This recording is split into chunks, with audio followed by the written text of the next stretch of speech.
அங்காளமாக வைக்கிறதுக்கு கேட்டாங்க. அங்காளமாக வைக்கிறது அது வச்சாச்சு.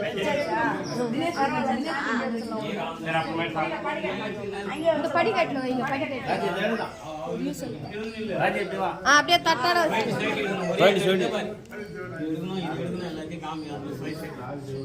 சின்ன சின்னவே 50 நூடி 1-2 போகுது இல்லையா? 50 வந்தோன்னே கட் பண்ணி பெரிய அண்டபது ரெண்டமெல்லாம் ஏகாந்த ஸ்வரூபமாய் நிற்கின்ற இப்படி வந்துருங்க. சர்வமே தாயாகி வடிவெடுத்து வேப்பமர அரசி வேண்டு வரும் தருகின்ற எல்லாம் நல்ல இறை பொருளை காத்து வச்சுக்கின்ற அவங்க கையில ஒரு தீவார்த்தனை பண்ண சொல்லுங்க.